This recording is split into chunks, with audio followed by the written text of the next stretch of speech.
Hello, कैसे हो students? Good morning. देवर्षि इंटरनेशनल पब्लिक स्कूल के ऑनलाइन एजुकेशन में आपका हार्दिक स्वागत है। फिर से एक बार मैं मिस्टर मनीष पटेल, आपका अकाउंट का टीचर, आपको अकाउंट पढ़ाने आ गया। लास्ट लेक्चर में हमने अकाउंट्स का कुछ बेसिक देखा था। मैंने बोला था कि अकाउंट स्टार्ट कब हुआ ये किसी को नहीं पता है, बट अकाउंट अच्छी तरीके से लिखने का स्टार्ट कब हुआ तो फिर से एक बार याद कर लेते हैं। 1494 कहाँ पे? इटली के किसने किया था? Luca Pacioli. ओके, सो मैंने आपको बेसिक बताया था अकाउंट्स क्या है, वो भी आपको बताया था। आप पहले से ही, आप छोटे थे तब से ही अकाउंट्स को जानते हो, बट आपको ये नहीं पता था अकाउंट किसको कहते हैं। ओके, सो ये हमने हमारी नॉर्मल लैंग्वेज में बताया कि अकाउंट क्या है। अब हम यहाँ पे अकाउंट्स को उसके खुद की लैंग्वेज में पढ़ते हैं। तो आज हम अकाउंट स्टार्ट करते हैं, उसका कुछ मीनिंग देखते हैं। चैप्टर नंबर 1 है अकाउंटिंग, तो हम पहले अकाउंटिंग देखेंगे। ओके, उसमें क्या क्या हमको पढ़ना है, मीनिंग पढ़ेंगे। आज पूरा लेक्चर हमारा मीनिंग में जाएगा। उसके बाद उसके कुछ कैरेक्टर्स है वो नेक्स्ट लेक्चर में देखेंगे। उसके बाद ऑब्जेक्टिव और कैरेक्टर्स दोनों सेम वाला है, सो वो एक ही लेक्चर में शायद हो जाएंगे। नेक्स्ट एडवांटेज और डिसएडवांटेज, इतना करेंगे तो हमारा अकाउंटिंग फिनिश होगा। उसके बाद हम जाएंगे टर्मिनोलॉजी। टर्मिनोलॉजी में क्या है कि ये ऐसे कुछ वर्ड्स है जो अकाउंट्स में यूज़ होते हैं बट आपको पता नहीं है कि ये वर्ड का मीनिंग क्या होता है, तो ये इसको बोलते हैं टर्मिनोलॉजी। तो हम वो पढ़ेंगे। आपको सिर्फ मीनिंग याद रखना है कि किसको क्या बोलते हैं, क्योंकि अब जब तक आप अकाउंट पढ़ोगे तब तक वो वर्ड यूज़ होने वाला है। सो वो तो बात की बात है, पहले हम इसके कुछ डेफिनेशन यानी कि मीनिंग देखते हैं। तो चलिए स्टार्ट करते हैं। अकाउंट्स, अकाउंट का मीनिंग क्या है? Accounting is an art of recording. ये आर्ट वर्ड याद रखना। जो इंपॉर्टेंट वर्ड्स है उसके नीचे अंडरलाइन कर रहा हूँ। फर्स्ट है recording, second classifying and summarising in significant manners and in terms of money, transaction and event which are in a part at least of a financial character. This is an important word. Financial characters and interpreting the result thereof. ये मैंने short में बोला, अच्छी तरीके से देखते हैं। Accounting is an art of recording, classifying and summarising in a significant manners and in a terms of money, transaction and event which are in a parts at least of a financial character and interpreting the result thereof. Sir कुछ पता नहीं चला, बस आप बोलते रहे और हम सुनते रहे। चलिए तो इसको कुछ अच्छी तरीके से देखते हैं, कोई एग्जाम्पल लेके देखते हैं। तो पहले एग्जाम्पल देखेंगे, फिर इसको एग्जाम्पल को उसके साथ मैच करेंगे। सुनना अच्छी तरीके से, सोच लो आपकी कोई किराना स्टोर है। चलिए किराना नहीं रखनी है, मिल्क स्टोर रखते हैं। डेयरी है आपकी, ओके। तो अच्छी तरीके से नाम दे देते हैं उसका, अच्छी तरीके से एक्स मिल्क डेयरी, राइट। आप उसके साथ मिल्क भी रखते हो, बटर भी रखते हो, बटर मिल्क भी रखते हो, और आप डेयरी में जाते हो तो आपको पता ही है चॉकलेट्स, वेफर्स, पैकेट्स, नमकीन सब कुछ मिलता है। तो यहाँ भी सब कुछ मिलता है हमारी शॉप में। चलिए हम क्या करते हैं, हमारी जिस एरिया में ये शॉप है वहाँ के काफ़ी सारे लोकल कस्टमर हो गए कि नहीं? यस या नो? तो हमारे काफ़ी सारे लोकल कस्टमर हैं। वो कस्टमर में से काफ़ी ऐसे हैं जो कैश ट्रांजैक्शन करते हैं और काफ़ी क्रेडिट ट्रांजैक्शन करते हैं। तो सर ये कैश ट्रांजैक्शन और क्रेडिट ट्रांजैक्शन किसको बोलते हैं? चलिए, तो पहले उसके पहले आपको देखना पड़ेगा ट्रांजैक्शन किसको बोलते हैं। यहाँ पे ऐसा वर्ड है, कहाँ गया, ये रहा।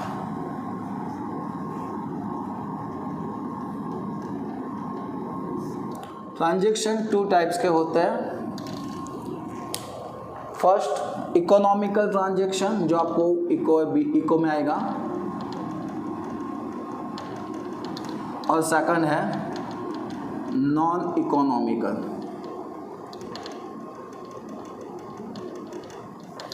ट्रांजैक्शन 2 टाइप्स के होते हैं। First economical transaction, second non economical transaction. और याद रखना, अकाउंट्स में ओनली इकोनॉमिकल ट्रांजैक्शन ही नोट डाउन किए जाते हैं, non economical transaction note down नहीं किए जाते। तो सर ये तो बताओ इकोनॉमिकल ट्रांजैक्शन क्या है। चलिए सुनिए। तो इकोनॉमिकल ट्रांजैक्शन यानी कि ऐसे ट्रांजैक्शन जिसकी हम मनी में वैल्यू कर सके, उसको बोलते हैं इकोनॉमिकल ट्रांजैक्शन। यानी कि जिसकी कुछ वैल्यू हो उसको बोलते हैं इकोनॉमिकल ट्रांजैक्शन। फॉर एग्जांपल, आप होटल में जाते हो खाना खाने के लिए, खाना खाने के बाद वेटर आपको क्या देता है? सर पानी नहीं भाई, बिल देता है। लास्ट में क्या देता है? बिल। वो बिल आप पे करते हो कि नहीं? तो आपने जो खाना खाया उसकी मॉनिटरी वैल्यू हुई कि नहीं, मनी में उसकी वैल्यू आई कि नहीं, कि भाई सर 1200 रुपीज़ का बिल आया, यस या नो? तो इसको बोलेंगे economical transaction. Okay, second thing, अगर आप समझ लो टीवी परचेस करना चाहते हो, आपने 50,000 का टीवी परचेस किया, तो सामने आप 50,000 देते हो, टीवी लेते हो, राइट? सो हमने टीवी की वैल्यू फाइंड की, 50,000 रुपीज़ हमने पे किया, so it's a economical transaction. But non economical transaction किसको बोलते हैं? सुबह की स्कूल है, स्कूल पे आते हो, 12 साढ़े 12 बजे आप छूट के घर पे जाते हो। ओके, घर पे जाते हो, थोड़ा फ्रेश हो जाके मम्मी को बोलते हो खाना दो।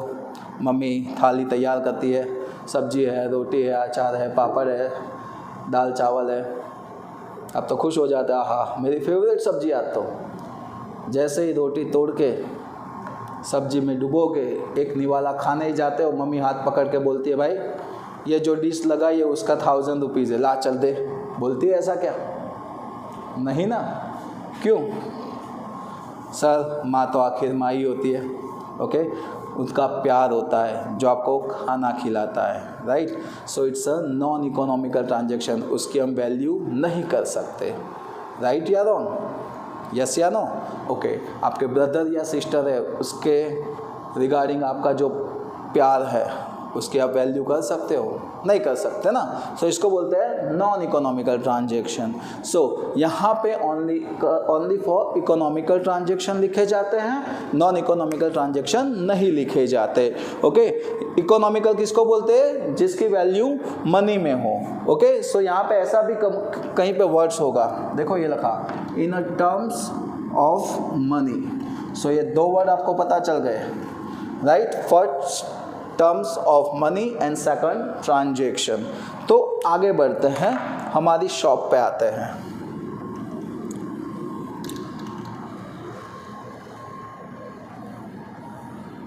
सो हमारे पास काफ़ी सारे लोकल कस्टमर हैं। लोकल कस्टमर में कुछ ऐसे हैं जो कैश ट्रांजैक्शन करते हैं और कुछ क्रेडिट किसको बोलते हैं? जिसका अकाउंट होता है, यानी कि बोलते हैं भाई मंथ के एंड में हम पैसे दे देंगे। फॉर एग्जांपल, आप कहीं से मिल्क परचेस करते होगा तो उसका कार्ड होगा, जितना भी मिल्क परचेस करते हो वो कार्ड में लिख लेता होगा और कार्ड आपको वापस देता होगा।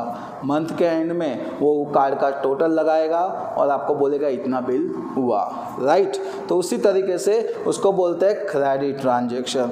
तो दिन भर में जो भी ट्रांजैक्शन होते हैं उसको नोट डाउन करना पड़ता है, लिखना पड़ता है। क्यों सर लिखना पड़ता है? इसीलिए क्योंकि आपको पता तो चले कितने ट्रांजैक्शन हुए, क्या हुआ, कितना प्रोडक्ट हमारे पास है, कितना नया परचेस करना पड़ेगा। यस या नो? स्टॉक मेंटेन बोलते हो उसको। आपको पता ही होगा ना, आप काफ़ी सारी शॉप पे जाते हो, कहीं पे आपको फॉर एग्जांपल मेरे को ये मार्कर परचेस करनी है तो स्टेशनरी के शॉप पे जाऊंगा तो कोई बोलेगा है सर देता हूँ आपको, और कहीं पे ऐसा बोलेगा नहीं सर ख़त्म हो गई, तो उसको कैसे पता चलेगा? उसने स्टॉक मेंटेन किया होगा तो पता चलेगा। ओके, सो क्या करते हैं, इसको नोट डाउन करना पड़ता है, क्योंकि हमारा दिमाग ऐसा है कि पूरे दिन भर काफ़ी सारे कस्टमर आते हैं हमारी ये डेयरी पे और हम सारे के सारे ट्रांजैक्शन याद नहीं रख पाते, क्योंकि काफ़ी सारे कैश होते हैं और काफ़ी सारे क्रेडिट होते हैं। तो हम क्या करते हैं, तो उसको एक रफ पेज होता है, फॉर एग्जांपल ऐसा एक मैं दिखाता हूँ आपको। शॉप पे हम ऐसा एक रफ पेज रखते हैं और रफ पेज में वो ट्रांजैक्शन लिख लेते हैं टेम्पररी, क्योंकि हमको याद रहे। डेट लिख देते हैं ऊपर, फॉर एग्जांपल समझ लो ऐसा कोई एक पेज है हमारे पास, उस पेज में यहाँ पे डेट लिख देते हैं, जो भी डेट हो यहाँ पे लिखते हैं और ट्रांजैक्शन लिखते हैं। फॉर एग्जांपल 500 रुपीज़ रमेश भाई ने कुछ परचेस किया है तो रमेश भाई, और जो भी परचेस किया वो यहाँ पे लिखेंगे। फिर 100 रुपीज़ नीलम बहन ने कुछ परचेस किया है तो नीमा बहन लिखेंगे और उसने जो परचेस किया है वो लिखेंगे। तो ऐसे रफ पेज में हम लिखेंगे। क्यों सर रफ पेज में लिखेंगे, क्योंकि काफ़ी सारे दिन भर में कस्टमर आते हैं तो उसकी वजह से हम उसको फेयर बुक में नहीं लिख सकते।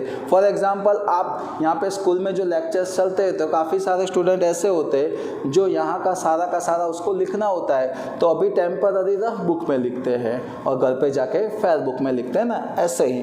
तो यहाँ पे इसने रफ बुक में इसको नोट डाउन किया। अब जब उसको टाइम मिलेगा तो ये क्या करेगा, उसकी एक फेयर बुक होगी, समझ लो ये फेयर बुक है, इसके आमने सामने 2 पेज है, उसमें क्या करेगा, हर पेज पे एक अकाउंट्स बनाएगा। हर पेज पे क्या बनाएगा, एक अकाउंट्स बनाएगा। फॉर एग्जांपल यहाँ पे है रमेश भाई, फिर है नीमा बहन। ओके, रमेश भाई का था 500 रुपीज़ तो उसके अकाउंट में लिखेंगे 500, जो भी परचेस किया है वो, इसने 100 जो भी परचेस किया है वो। उसके बाद 2-3 दिन बाद रमेश भाई आते हैं और वापस 1000 का परचेस करते हैं और ये 500 का परचेस करती है, और 2-3 बाद 700 का और ये 400 का परचेस करते हैं और मंथ फिनिश हो जाता है, ख़त्म हो जाता है। ओके, फिर से एक बार देखो, पहले हमने रफ बुक में लिखा, जब टाइम मिला तब उसको किस में लिखा, फेयर बुक में। चलिए, फेयर बुक में लिखने के बाद जब मंथ एंड हो जाता है तब हम क्या करते हैं कि भाई रमेश भाई को बोलना पड़ता है कि भाई पैसे दो। रमेश भाई को आप बोलोगे पैसे दो तो रमेश भाई बोलेंगे कितना देना है, तो आपको कैसे पता चलेगा, तो आपने जो लिखा है ये ट्रांजैक्शन उसके सारे, उसका आप टोटल लगाओगे 1500 प्लस 700 यानी कि 2200 और यहाँ पे 6 + 4 1000। तो आप रमेश भाई को बता सकते हो कि भाई आपके पास से 2200 लेने हैं, आपके पास से 1000 लेने हैं, राइट। नीमा बहन को बोल सकते हो। ये आपको कैसे पता चला, क्योंकि आपने ये अकाउंट्स लिखे थे। ओके, और इसके हिसाब से भी ऐसे सारे के सारे आप ट्रांजैक्शन लिखते हो तो आपको 2 चीज़ पता चलेगी कि एक फर्स्ट थिंग इज़ आपकी इनकम कितनी है और सेकंड आपका एक्सपेंस कितना है। फॉर एग्जांपल पूरे मंथ में आपकी इनकम है 1,50,000 और आपका एक्सपेंस है 1 लाख, तो आपको पता चलेगा कि 50,000 रुपीज़ बचा है, आपका क्या हुआ, प्रॉफिट हुआ। ये कब पता चलता है, जब आप अकाउंट्स लिखते हो तब, सारे के सारे ट्रांजैक्शन लिखते हो तब पता चलता है। चलिए, इसको हम यहाँ पे जो मीनिंग लिखा है उसके साथ हम मैच करते हैं। अकाउंटिंग इज़ एन आर्ट, तो ये सब कुछ लिखना 1 टाइप ऑफ आर्ट है, हर कोई व्यक्ति नहीं लिख सकता है, साइंस वाले कहाँ लिख सकते हैं। ऑफ रिकॉर्डिंग, सबसे पहले हमने उसको क्या किया, जो भी ट्रांजैक्शन हुए उसको क्या किया, रिकॉर्ड किया, so it's a recording. Second classifying यानी कि सबसे पहले हमने इसको रफ बुक में लिखा, रफ बुक में लिखने के बाद फेयर बुक में लिखा, हर एक पेज पे एक अकाउंट लिखा, राइट सर। हर एक पेज में हम अकाउंट लिखते हैं तो फिर बाद में प्रॉब्लम नहीं होगा, ये बुक बंद कर दी, फिर रमेश भाई का अकाउंट फाइंड करना है तो कैसे करेंगे, तो आगे इंडेक्स नंबर होता है ना, जैसे बुक में इंडेक्स नंबर होता है, उस पर चैप्टर वाइज नाम लिखे हुए होते हैं, राइट। तो वैसे ही हम यहाँ पे इंडेक्स नंबर बनाते हैं और उसके चैप्टर वाइज क्या लिखते हैं, यानी कि नाम वाइज नंबर लिख देते हैं। फॉर एग्जांपल रमेश भाई है, उसका 5 नंबर का पेज है और इसका 6, तो इंडेक्स नंबर में लिख देंगे रमेश भाई 5 नंबर पे है और नीमा बहन 6 नंबर पे है, तो डायरेक्टली इंडेक्स नंबर पे वो मिल जाएगा। हमने क्या किया, इसको जो लिखा ये हुआ क्लासिफिकेशन और समराइजिंग, यानी कि लास्ट में हमने क्या लगाया, टोटल लगाया। तो हमको पता चला इतना पैसा इसके पास से लेने का है। अगर हम किसी और के पास से हम गुड्स परचेस करते हैं तो उसका भी हम टोटल लगाते हैं, तो हमको पता चलेगा कि इतना पैसा उसको देने का है, राइट। सो इसको बोलेंगे summarising in a significant manners, यानी कि अच्छी तरीके से लिखा जाता है। In a terms of money, ये पहले ही आ गया, कौन से ट्रांजेक्शन लिखने हैं, टर्म्स ऑफ मनी वाले।